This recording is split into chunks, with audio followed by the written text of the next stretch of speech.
Sairam children, today we are going to learn 9th class syllabus. So through the voice messages we completed little bit of the third lesson बदले अपनी सोच. Okay, so now just प्रश्नोत्तर और उद्देश्य जो पाठ का है वो सभी हमने कंप्लीट किए हैं. इसलिए दोबारा हम क्या करेंगे, आज आधा घंटे का क्लास है हमारा, तो इसलिए थर्ड लेसन जो है वो मैं दोबारा आपको एक बार पूरा बोल देती हूँ कैसे है क्या है. आप जब भी क्लास के ऊपर नहीं तो क्लास सुनने के लिए बैठते हो तो क्या कीजिएगा, और आपका टेक्स्ट बुक पेंसिल साथ में लीजिए. हर जगह जिस तरह क्लास में या नहीं तो कक्षा में जिस तरह आप अपने सारे चीज़ों को अपने साथ में रखकर बैठते हैं ना, उसी तरह बैठना है. ओके, सो और आज हम फिर से ये पाठ फिर शुरू कर रहे हैं. ध्यान से सुनिए. संयुक्त राष्ट्र संघ में पहली बार ऐसा हुआ, 13 वर्ष की एक लड़की ने सभी को सोचने पर मजबूर कर दिया. किसी के पास भी उसके सवालों का जवाब नहीं था. तो इस अनुच्छेद में कुछ लाइंस या कुछ पंक्तियों में, इस पंक्तियों में सो हम देखे जाए तो संयुक्त राष्ट्र संघ, what is the meaning of संयुक्त राष्ट्र संघ, ये है संयुक्त राष्ट्र संघ का अर्थ क्या है, यूएनओ, यूनाइटेड नेशन ऑर्गेनाइजेशन, है ना. सो इसमें बहुत सारे दुनिया के बहुत सारे देश सभ्यत्व ले लेते हैं और उनके देश में जितने भी मुद्दे हैं, नहीं तो कोई भी समस्याएं हो तो उस समस्याओं के बारे में वहाँ पर मिल बैठकर चर्चा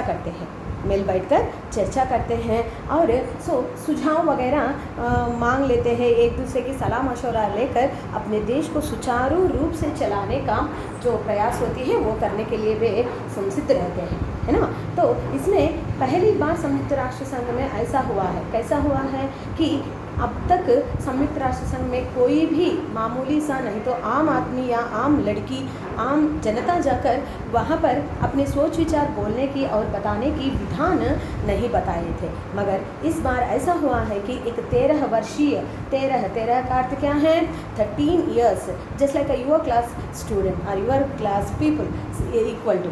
सो लड़की ने सबको सोचने पर मजबूर कर दिया. मजबूर, विवश कर देना. विवश का अर्थ क्या है, दूसरा चारा नहीं है. सभी को उसी जिस मुद्दे पर उन्होंने बात किया है उसी पर सभी को सोचने के लिए मजबूर कर दिया है उस लड़की ने. और किसी के पास भी उसके सवालों का जवाब नहीं था. सी द लाइन केयरफुली, सवालों का जवाब. तो वहीं पर हम व्याकरण की दृष्टि से देखें तो उसी पंक्ति में सवाल और जवाब. सवाल का विलोम शब्द क्या होती है, जवाब होती है. प्रश्न का विलोम शब्द है उत्तर. इसलिए देखिए दोनों का मीनिंग सेम है. क्या है, सवाल और प्रश्न का अर्थ है क्वेश्चन, है ना. मगर जब भी हम इस्तेमाल व्याकरण की दृष्टि से हम इसके इस्तेमाल करते हैं तो वहाँ पर विलोम शब्द के रूप में प्रश्न का अर्थ उत्तर होती है और सवाल का विलोम शब्द जवाब होती है. प्रश्न का विलोम शब्द उत्तर और सवाल का विलोम शब्द जवाब. Underline it in your text book. Okay, सवालों का जवाब नहीं था. उसने अपने सवालों से सबको सोचने पर मजबूर करने वाली उस लाडली का नाम युगरत्न श्रीवास्तव है. लाडली का अर्थ है लवेबल, डियर चिल्ड्रन और डियर गर्ल. उसका नाम क्या है, युगरत्न श्रीवास्तव था. भारत की इस लाडली पर सबको गर्व है. गर्व का अर्थ है प्राउड. इस तरह देश के पूरे दुनिया के समस्याओं को सभी देशवासियों के सामने लाकर उनको सोचने पर मजबूर करने वाली उस लड़की पर सभी को क्या है, गर्व है. भारत देश को भी उस लड़की पर गर्व है ना. तो ये सब घटना कब हुआ है और किसके लिए हुआ है और उनकी चर्चा का मुद्दा क्या है, ये सभी आगे की पैराग्राफ में है. बढ़ते हैं आगे के पैराग्राफ के ओर. देखिए सभी लोग अपने अपने टेक्स्ट बुक देखिए और फिंगर रखिए. जहाँ पर मैं पढ़ती जा रही हूँ वहाँ पर आप भी अपना फिंगर या पेंसिल लेकर कोई डाउट हो तो उसी पर लिख लीजिएगा, उसी जगह पर लिखिएगा. ओके, इससे आपको पढ़ने में और सवाल जवाबों को समझने में बहुत आसान हो जाएगी. ओके, देखिए सितंबर 2009 2009 में संयुक्त राष्ट्र संघ में युगरत्न श्रीवास्तव ने भाषण देते हुए इस तरह कहा है. हिमालय पिघलता जा रहा है. तो उसकी मुद्दे का मुख्य विषय क्या था कि हिमालय पिघलता जा रहा है, हिमालय पिघलती जा रही है। क्यों पिघल रही है हिमालय? हिमालय क्या मामूली सा छोटा सा टुकड़ा है? यूं ही गर्मी की वजह से पिघल जाती है? नहीं, तो कोई भी आग जलाने से वहाँ पर पिघल जाती है। पिघलने का अर्थ क्या है? मेल्टिंग, ओके, करेगी बोलना। उन्होंने अपने भाषण में 2009 सितंबर 2009 में संयुक्त राष्ट्र संघ में योगरत्न श्रीवास्तव ने अपने भाषण का अर्थ क्या है? स्पीच। भाषण में बताया है कि हिमालय पिघलता जा रहा है। हिमालय क्या हो रही है? पिघल रही है। क्या सोच सकते हो कि हिमालय पिघलती है? नहीं ना। तो मगर यहाँ पर इस लड़की ने मुद्दा क्या है, कैसा शुरू किया है? देखिए कैसे शुरू की है इन्होंने कि हिमालय पिघलती जा रही है। क्यों पिघल रही है और कैसे पिघलती हैं? देखिए आगे चलते हैं। ध्रुवीय भालू मरते जा रहे हैं। ध्रुवीय भालू, ध्रुवीय पोलार भालू बेयर्स, पोलार बेयर्स जो है वो मरते जा रहे हैं। क्योंकि पोलार बेयर्स तो कहाँ पर रहते हैं? जहाँ पर ठंडापन ज़्यादा होती है, स्नो होती है, वहाँ पर उनका जीवन यापन होती है। जहाँ पर ठंडापन नहीं हो तो उसी स्थान को, उसी वातावरण में जीने वाली जीव जंतु क्या हो जाते हैं? उनका जीवन छोड़ देते हैं, वे जी नहीं सकते हैं, है ना। तो इस तरह हिमालय पिघलते जाने से और ध्रुवीय भालू मरते जाने से क्या प्रॉब्लम है? माने देखिए, जहाँ पर ठंडापन ज़्यादा होती है वहाँ पर भी कुछ जीव जंतु जो होते हैं वे अपना जीवन यापन गुजारते हैं। अगर उनकी वातावरण में कोई भी बदलाव नहीं तो चेंजेस आ गए तो क्या होती है उसकी जीवन विधान में, नहीं तो उनके जीने की तरीके में क्या होती है? बदलाव आ जाती हैं और वे उस वातावरण की बदलाव में वे अपने जीवन को सुचारू रूप से नहीं जी सकते। जिस तरह के हम यहाँ पर कोरोना के पीरियड में जी रहे हैं उसी तरह वहाँ पर भी हो जाएगा, है ना। तो इसी विषय को बता रही है ये लड़की। और क्या है? और एक समस्या बोल रही है। क्या है? हर 5 में से 2 व्यक्तियों को पीने का साफ पानी नहीं मिलता है। हर 5 में से, दुनिया में से 5 लोगों में से कम 2 लोगों को ठीक तरह पीने का शुद्ध पानी भी नहीं मिलती है, पीने की शुद्ध पानी नहीं मिलती है। आज हम उस पेड़ पौधों को खोने की कगार पर हैं कि जो लुप्त होते जा रहे हैं। हम उन पेड़ पौधों को खोने की कगार का अर्थ है कि सेंटर, है ना। कुछ देखिए, हाँ, आज हम उस पेड़ पौधों को खोने की कगार पर हैं जो लुप्त होते जा रहे हैं। लुप्त होना ये भी एक मुहावरा है। मुहावरा का अर्थ है गायब होना और नहीं तो नाश होना। ये दोनों मीनिंग इनके लिए उपयुक्त है। Okay, right there only. लुप्त होने का अर्थ क्या है? नाश होना, नहीं तो उसका लुप्त होने का अर्थ क्या है? नाश होना और उसका घटता जाना, घटावट होना।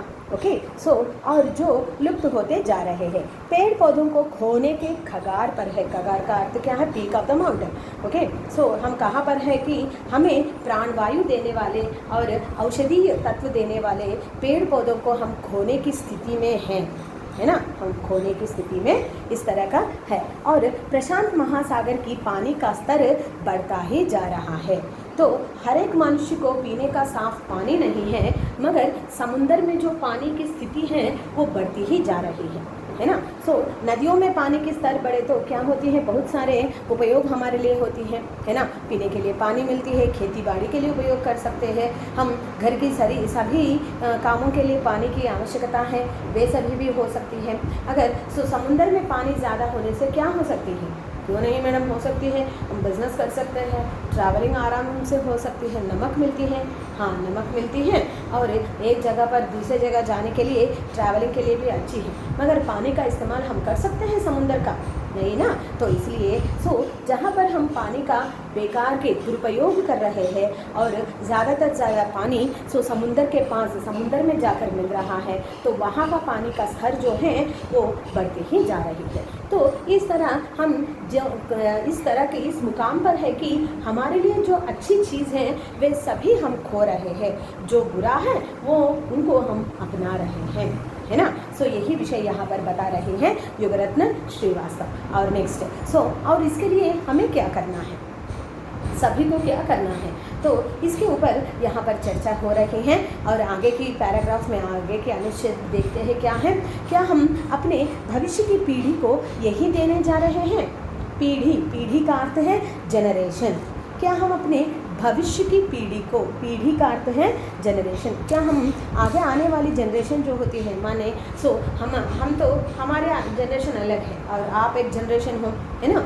और आपके बाद में जो जनरेशन आएगा, मैं तो आपके बाल बच्चे, आपके पोते परपोते, इन सभी को क्या इस तरह का इस तरह की दुनिया, नहीं तो इस तरह की फ्यूचर में इस तरह का माहौल देना, नहीं तो वातावरण देना क्या उचित है? ऐसा संभव है? ऐसे करने से क्या अच्छा होगी? इसलिए बिल्कुल नहीं कर सकते हैं हम। जो हमें प्राप्त है उसी को हम क्या करना है, अच्छी तरह से संभाल कर आगे आने वाली पीढ़ी को देना है।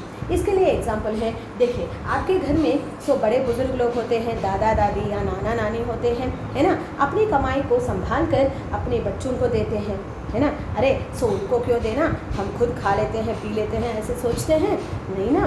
तो इसलिए भविष्य की पीढ़ी के लिए क्या कर रहे हैं, इस तरह बड़े बुजुर्ग लोग अपने सारी श्रम को इकट्ठा करके हमारे लिए नई भविष्य और सुखमय भविष्य देने के लिए प्रयास कर रहे हैं। उसी तरह मगर हम क्या कर रहे हैं, हमारे आगे आने वाली पीढ़ी के लिए, भविष्य की पीढ़ी के लिए क्या कर रहे हैं, सब कुछ बिगाड़ कर हम उन्हें दे रहे हैं। क्या ऐसा करना सही है? नहीं, बिल्कुल नहीं। ऐसा करना गलत है ना। तो यही विषय बता रहे हैं। देखिए और क्या है, हमारे पूर्वजों ने हमें स्वच्छ और स्वास्थ्य ग्रह दिए हैं। हमारे पूर्वज माने हमारे फोर फादर्स जो हैं, वो हमें किस प्रकार का धरती दिए हैं, किस प्रकार के ग्रह दिए हैं। ग्रह का अर्थ है प्लैनेट्स। शुद्ध है ना। सब कुछ सुचारू रूप से चलने वाला ठीक ठाक सा समय और भविष्य दिया गया है। इसलिए पुराने ज़माने में तो कुछ भी नहीं था, मगर आज के ज़माने में मनुष्य दूसरे ग्रह पर भी जाकर अपना जीवन यापन करने योग्य हो गया है। ये सभी किससे हुआ है कि मनुष्य की तरक्की के लिए, पूर्वजों के द्वारा प्राप्त मनुष्य की तरक्की के लिए और इन्वेंशन के लिए ये सभी हुआ है कि नहीं अम्मा। मगर हम क्या कर रहे हैं, आगे आने वाली पीढ़ी को सब कुछ बिगाड़ कर दे रहे हैं, है ना। हमारे आसपास में 4 प्रकार के प्रदूषण फैल रहे हैं। भूमि प्रदूषण, वायु प्रदूषण, जल प्रदूषण और एक क्या है, भूमि, जल, वायु और थल। भूमि का भी प्रदूषण हो रहा है ना। हम वातावरण भी प्रदूषित कर रहे हैं, जल को भी प्रदूषित कर रहे हैं और सांस लेने वाली सांस को भी प्रदूषित कर रहे हैं और भूमि को भी प्रदूषित कर रहे हैं। इस तरह 4 प्रकार के प्रदूषण फैले हुए हैं हमारे आसपास के जगह पर, है ना। हम क्या कर रहे हैं, इसी तरह बिगड़ी हुई और प्रदूषित रहित समाज को हम आगे आने वाली पीढ़ी को देने जा रहे हैं। क्या ऐसा करना उचित है? क्या हमारे पूर्वजों ने इसी तरह का धरती हमें दिए हैं कि हम आने वाली पीढ़ी को हम इस तरह बिगाड़ कर हम दे रहे हैं, है ना। ऐसा करना अच्छा है, उचित है? नहीं, बिल्कुल नहीं है। तो क्या है, देखिए क्या बता रही हैं, देखिए। और भविष्य की पूरी पीढ़ी को स्वास्थ्य ग्रह दिया था और अब हम क्या कर रहे हैं, हम अपने भविष्य की पीढ़ी को प्रदूषित और बिगड़ी हुई धरती देने जा रहे हैं। हम हमारी भविष्य की पीढ़ी के लिए क्या देने जा रहे हैं, प्रदूषित हुई और बिगड़ी का अर्थ क्या है, स्पॉइल्ड। स्पॉइल हुई सभी धरती उसको देने जा रहे हैं, है ना। और क्या है, देखिए प्रदूषित और बिगड़ी हुई धरती देने जा रहे हैं। क्या ऐसा करना ठीक है? सोचो, ध्यान लगाकर सोचो। देखिए हम तो हमारे पूर्वजों से अच्छा खासा धरती लिए हैं और अच्छा खासा ग्रह दिए हैं, और हमारे आगे आने वाली पीढ़ी को हम क्या दे रहे हैं, क्या इसी तरह प्रदूषित और बिगड़ी हुई धरती, है ना। हम क्या कर रहे हैं, तकनीक की बढ़ावट, टेक्निकली इम्प्रूव हो रहे हैं, वैज्ञानिक तरीकों से इम्प्रूव हो रहे हैं। वैज्ञानिक तरीकों से देश को उन्नति में लाना है, ये सोचकर हर रोज़ हर दिन, है ना, नए प्लैनेट्स को हम इन्वेंट कर रहे हैं, कृत्रिम उपग्रहों को तैयार करके अंतरिक्ष में भेजकर मानव क्या बढ़ोतरी कर रहा है वैज्ञानिक तरीके से, और सभी प्रकार के बढ़ोतरी कर रहे हैं। साथ ही साथ क्या कर रहे हैं, वहाँ के जगह को भी प्रदूषित कर रहे हैं, है ना। ऐसा करना क्या ठीक है, क्या उचित है ऐसा करना? पूछ रहा है या गोरखनाथ श्रीवास्तव वहाँ जहाँ पर संयुक्त राष्ट्र संघ में इकट्ठे हुए सभी देश के प्रतिनिधियों के सामने बोल रही हैं, है ना। देखिए और देखिए क्या ऐसा करना ठीक है? सोचो, ध्यान लगाकर सोचो। तो हम तो स्वस्थ और स्वास्थ्य और स्वच्छ ग्रह लिए है, तो आगे की पीढ़ी के लिए बिगड़ी हुई और जिस काम की नहीं है व्यर्थ हुई ग्रह को देना क्या उचित है? इस तरह करना अनुचित है या उचित है या अनुचित है? देखिए आप ही सोचिए इसके बारे में, ज़्यादा से जोर लगा के सोचिए, ध्यान से सोचिए, क्या ऐसा करना ठीक है या नहीं। देखिए इसके लिए क्या कह रहे हैं, आगे की पैराग्राफ देखिए। आदरणीय सभाजनों, अब समय आ गया है कि हम कुछ कदम उठाएं। आदरणीय सभाजनों, आदरणीय रिस्पेक्टेबल सभाजनों का अर्थ है सभा में उपस्थित बड़े अलग अलग देश के प्रतिनिधियों सभी को आदरणीय अतिथि, नहीं तो आदरणीय सभाजनों को सभी बोल रही है। और क्या है, अब समय आ गया है, समय अब आ गया है। क्या है, किसके लिए समय आ गया है? कि हमारी धरती को हम बचाएं, हमारी वातावरण को हम बचाएं, है ना। आदरणीय सभाजनों, अब समय आ गया है कि हम कुछ कदम उठाएं। कदम उठाना, कदम का अर्थ क्या है? To take a step towards to improve our environment, our total planet. Okay, so to protect or to save our planet, or to protect our planet, to protect our environment, everything, इसके बारे में हमें कदम उठाना है। कदम उठाने का अर्थ क्या है? कि पाँव को एक जगह से उठाकर दूसरी जगह रखना, ये नहीं है, मगर हमारी सोच में और हमारे विचार में बदलाव आना है। इसी को कदम उठाना कहते हैं। कदम उठाने का अर्थ है बदलाव लाना, नहीं तो अच्छे काम के लिए अच्छे काम करने के लिए तैयार होना। ओके, तो ये है। तो बल्कि देखिए हमें अपनी अब समय आ गया है कि हम कुछ कदम उठाएं। हमें अपनी धरती बचानी होगी, अपने लिए ही नहीं बल्कि भविष्य के लिए भी है। तो इसके लिए कदम उठाना, तो किसके बारे में कदम उठाना है? कि हमारी धरती को हम बचाना है। धरती को बचाना है और क्या करना है? अपने लिए ही नहीं बल्कि हमारी भविष्य की पीढ़ी के लिए है। हमारी धरती को बचाना है, हमारी एनवायरनमेंट जो है वातावरण को बचाना है। तो इस तरह किसके लिए है? हमारे लिए, और आगे आने वाली पीढ़ी के लिए भी ऐसा करना ज़रूरी है ना। तो और क्या है, यह काम यहाँ नहीं होगा तो कहाँ होगा? हाँ, तो बदलाव जो है समाज में बदलाव आना है, नहीं तो मानव के जीवन में बदलाव आना है, तो क्या करना चाहिए? प्रतिनिधि होकर सभी लोग यहाँ पर इकट्ठे हुए हैं, वे सोच विचार करके यही से ही बदलाव लाना है। तो ये काम यहाँ नहीं होगा तो कहाँ होगा? यहाँ पर संयुक्त राष्ट्र संघ में नहीं हुआ तो कहाँ हो सकती है ना। तो हम क्या करते हैं, बाज़ार जाते हैं, अगर हमारे आवश्यक सामान एक दुकान पर नहीं मिला तो दूसरे दुकान जाते हैं, है ना। और एक जगह पर नहीं मिले तो दूसरे जगह पर जाते हैं, मगर जब समस्या होती है तो समस्या का समाधान के लिए हम क्या दूसरे घर जाते हैं, नहीं तो दूसरे लोगों को हम जाकर मिलते हैं, नहीं ना। तो क्या करते हैं कि यहाँ पर दूसरे स्थान या दूसरे जगह पर जाकर खरीदने के लिए समस्या का समाधान दुकान पे नहीं मिलता, है ना। इसके लिए क्या करना चाहिए? मानव मात्र है, भगवान की कृपा से हमें बुद्धि मिली है, इसके बारे में सोच विचार करके आए हुए समस्याओं को आराम से सुलझाने लायक होना चाहिए, सुलझाने के जैसा हम अपने आप को तैयार करना चाहिए, है ना। तो ये काम कहाँ पर है? यहाँ नहीं हो तो कहाँ होती? यहाँ पर नहीं हुआ तो कहाँ होती है? और यहाँ नहीं हुआ तो कहाँ तक हम कर सकते हैं, है ना। तो और देखिए, यहाँ नहीं होगा तो कहाँ होगा? अब नहीं होगा तो कब होगा? अब नहीं करेंगे तो कब करेंगे, है ना। यहाँ नहीं हुआ तो कहाँ होगा, और अब नहीं करेंगे तो कब करेंगे, है कि नहीं। और देखिए हाँ, अब नहीं होगा तो कब होगा? हम